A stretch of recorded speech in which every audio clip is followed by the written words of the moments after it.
Part 2 ವಿಡಿಯೋಕ್ಕೆ ಸ್ವಾಗತ. ವೆಂಕಟಾಪುರದಿಂದ ಭೀಮನಕೊಳ್ಳದವರೆಗೆ ಭಾಗ 1ರಲ್ಲಿ ನಾವು ವಿಡಿಯೋವನ್ನು ಕವರ್ ಮಾಡಿದ್ದೇವೆ. ಈಗ ಶ್ರೀಶೈಲ ಪಾದಯಾತ್ರೆಯಲ್ಲೇ ಅತ್ಯಂತ ಕಷ್ಟಕರವಾದ ಪಾದಯಾತ್ರೆ ಎಂದರೆ ಅದು ಭೀಮನಕೊಳ್ಳದಿಂದ ಕೈಲಾಸ ಬಾಗಿಲವರೆಗೆ.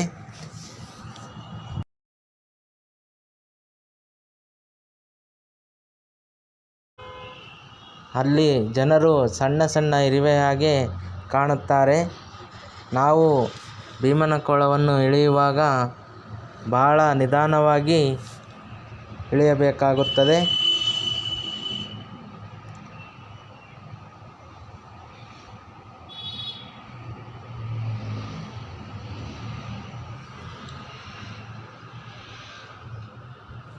ಭೀಮನಕೊಳ್ಳಕ್ಕೆ ಒಂದು ಇತಿಹಾಸವಿದೆ. ಅದಕ್ಕಿಂತ ಮೊದಲು ಶಾರ್ಟ್ಕಟ್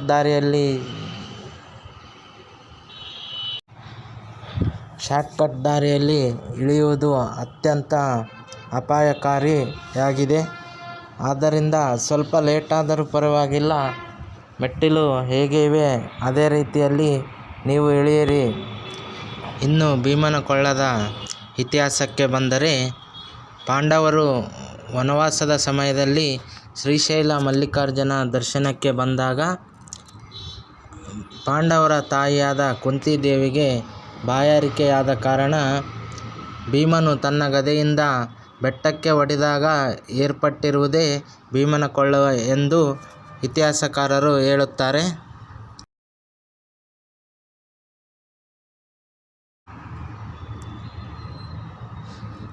ನಂತರ ನಾವು ಬೆಟ್ಟವನ್ನು ಹತ್ತುತ್ತಾ ದಾರಿಯಲ್ಲಿ ಕೈಲಾಸ ದ್ವಾರದ ಕಡೆಗೆ ಸಾಗಬೇಕು.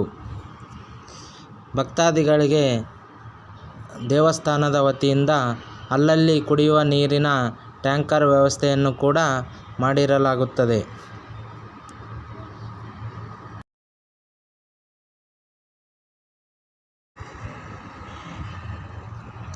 ನಾವು ಆ ಕಡೆಯಿಂದ ಬೆಟ್ಟವನ್ನು ಇಳಿಯುತ್ತಾ ಈ ಕಡೆಗೆ ಬಂದು ತಲುಪಿದ್ದೇವೆ.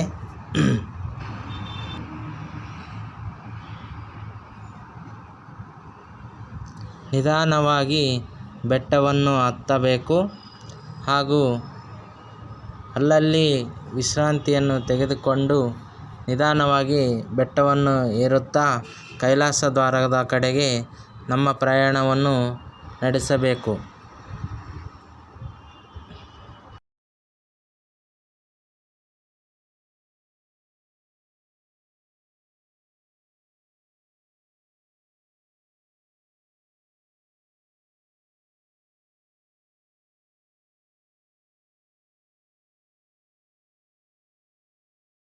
ಬೆಟ್ಟವನ್ನು ಹತ್ತುವಾಗ ಅಲ್ಲಲ್ಲಿ ಮಾರ್ಗ ಮಧ್ಯದಲ್ಲಿ ಅಲ್ಲಿನ ಲೋಕಲ್ ವ್ಯಾಪಾರಿಗಳು ತಂಪು ಪಾನೀಯವನ್ನು ಮಾರುತ್ತಿರುತ್ತಾರೆ. ಮಜ್ಜಿಗೆ, ಲೆಮನ್ ಸೋಡಾ, ಫ್ರೂಟ್ಸ್, ನಿಮಗೆ ಬೇಕಾದದ್ದನ್ನು ತೆಗೆದುಕೊಂಡು ಸಾಗಬೇಕು.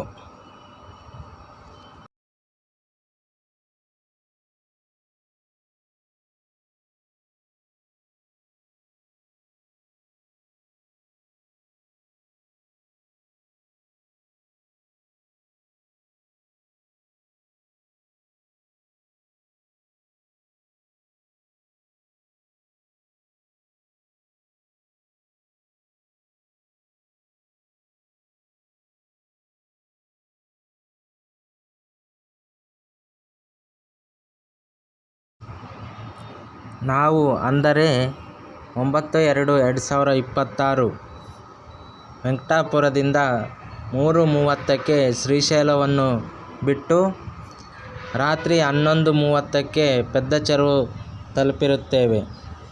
ಅಲ್ಲಿ 11:30ರಿಂದ ಬೆಳಗ್ಗೆ 4:30ರವರೆಗೆ ವಿಶ್ರಾಂತಿಯನ್ನು ತೆಗೆದುಕೊಂಡು ಮುಂಜಾನೆ 5ರಿಂದ ಪ್ರಾರಂಭಿಸಿ ಸುಮಾರು 12:30ಕ್ಕೆ ಕೈಲಾಸ ದ್ವಾರವನ್ನು ತಲುಪುತ್ತೇವೆ.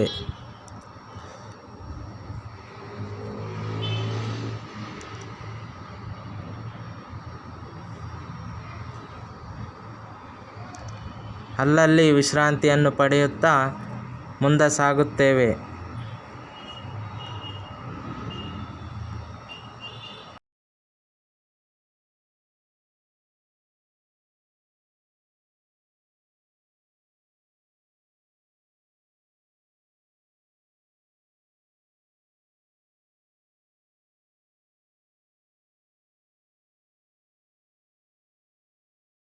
ಪ್ರಕೃತಿಯ ಸೌಂದರ್ಯವನ್ನು ಸವಿಯುತ್ತಾ ಸತತ 2 ಕಿಲೋಮೀಟರ್ ಬೆಟ್ಟವನ್ನು ಹತ್ತಿ ಕಡೆಗೂ ಕೈಲಾಸ ದ್ವಾರವನ್ನು ತಲುಪಿ ಅಲ್ಲಿ ಪ್ರಸಾದವನ್ನು ಸ್ವೀಕರಿಸಿದೆವು.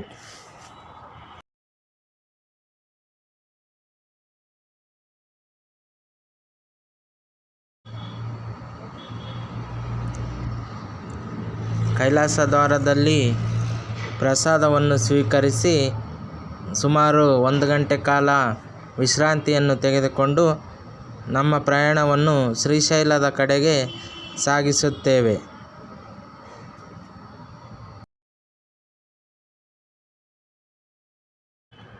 ಕೈಲಾಸ ದ್ವಾರದಿಂದ ಮುಂದಕ್ಕೆ ಸಾಗಿದ ನಂತರ ನಾವು ತಲುಪಿದೆವು ಹಟಕೇಶ್ವರ ಹಾಗೂ ಲಲಿತಾಂಬಾ ಪೀಠವನ್ನು. ಅಲ್ಲಿ ಬರುವ ಭಕ್ತಾದಿಗಳಿಗೆ ದಾಸೋಹದ ವ್ಯವಸ್ಥೆ ಹಾಗೂ ಸ್ನಾನವನ್ನು ಮಾಡಲು ನೀರಿನ ವ್ಯವಸ್ಥೆಯನ್ನು ಕೂಡ ಒದಗಿಸಿರುತ್ತಾರೆ. ಅದಾದ ನಂತರ ಸ್ವಲ್ಪ ಮುಂದಕ್ಕೆ ಸಾಗುತ್ತಾ ನಾವು ಚಲಿಸಬೇಕು.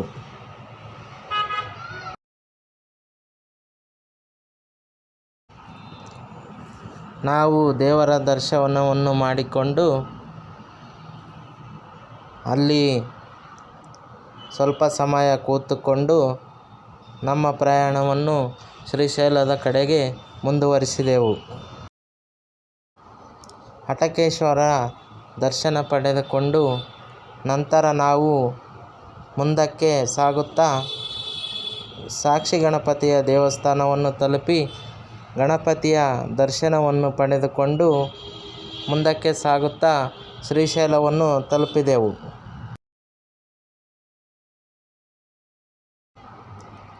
ಸುಮಾರು ಬೆಳಗಿನ ಜಾವ 5:30ಕ್ಕೆ ನಾವು ಸ್ನಾನವನ್ನು ಮಾಡಿಕೊಂಡು ದೇವರ ದರ್ಶನಕ್ಕಾಗಿ ದೇವಸ್ಥಾನದ ಮುಂಭಾಗಕ್ಕೆ ಬಂದಾಗ ದೇವಸ್ಥಾನದವರು ದೀಪಾಲಂಕಾರವನ್ನು ಮಾಡಿರುವುದನ್ನು ಆನಂದಿಸಿ ದೇವರ ದರ್ಶನವನ್ನು ಮುಗಿಸಿಕೊಂಡು ಮಲ್ಲಿಕಾರ್ಜುನ ಕೃಪೆಗೆ ಪಾತ್ರರಾಗಿ ಇಲ್ಲಿಗೆ ನಮ್ಮ ಪಾದಯಾತ್ರೆಯನ್ನು ಮುಕ್ತಾಯಗೊಳಿಸಿದೆವು.